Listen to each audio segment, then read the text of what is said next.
L'Esprit du Amos Seigneur m'a chapitre 3 verset 7 transporté à 8. aux États-Unis. Car le Seigneur l'Éternel Je ne fait rien voyais sans avoir révélé son secret Le à jour ses de la serviteurs, prestation les du prophètes. serment du président Le de lion la Trump, rugit, qui ne je serait voyais comment effrayé. un trouble Le était Seigneur en ce lieu. l'Éternel Je parle, voyais un grand trouble. qui ne Un prophétisera. trouble, des personnes étaient dans l'étonnement, il y avait des personnes qui avaient des Verset mines foncées, parce que Et quelque Dieu chose a établi dans d'inhabituel l'Église était en train de se premièrement des passer en ce apôtres, lieu. secondement des prophètes, Et j'ai vu troisièmement des le docteurs, Seigneur ensuite ceux qui ont le don des miracles, ceux qui ont le don de guérir, de secourir, de gouverner, de parler diverses langues. L'Éternel a toujours eu des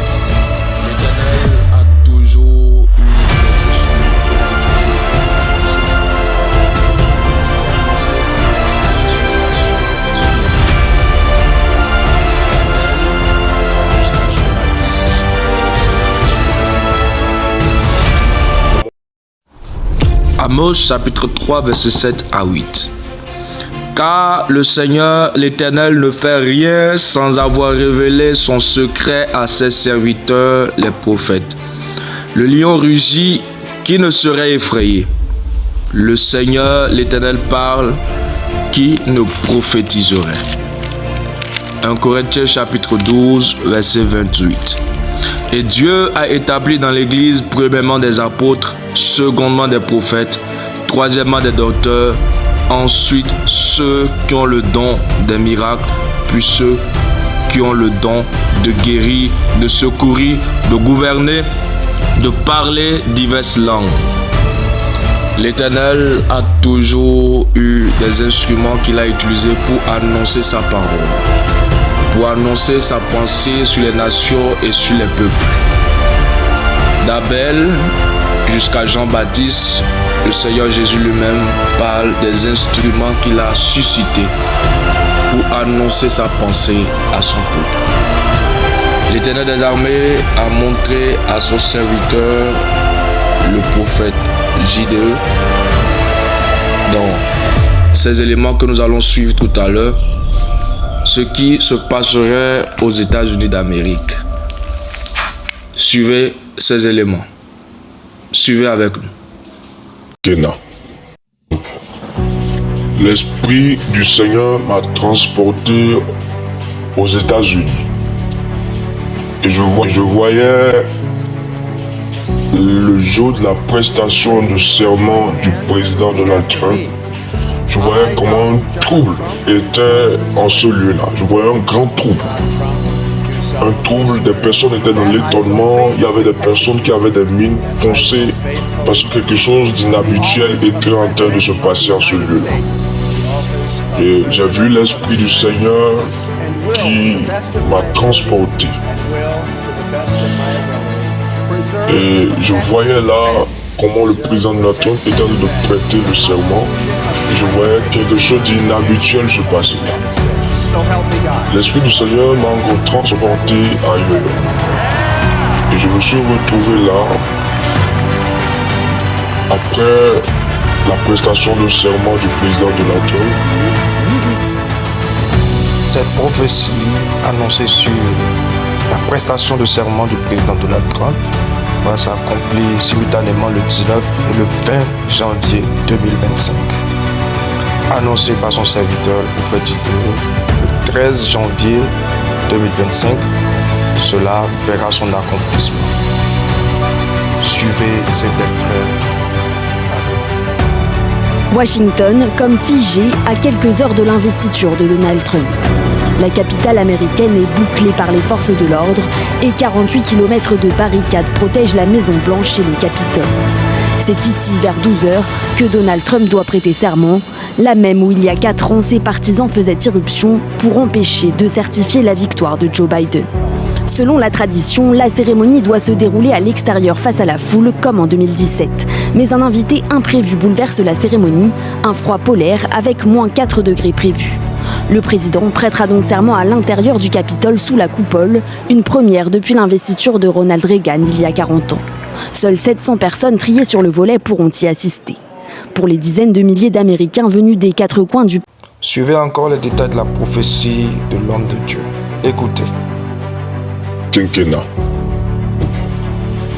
L'Esprit du Seigneur m'a transporté aux États-Unis. Et je voyais le jour de la prestation de serment du président Donald Trump, je voyais comment un trouble était en ce lieu-là. Je voyais un grand trouble. Un trouble, des personnes étaient dans l'étonnement, il y avait des personnes qui avaient des mines foncées parce que quelque chose d'inhabituel était en train de se passer en ce lieu-là. Et j'ai vu l'Esprit du Seigneur qui m'a transporté. Et je voyais là comment le président de la Trump était en train de prêter le serment. Et je voyais quelque chose d'inhabituel se passer là.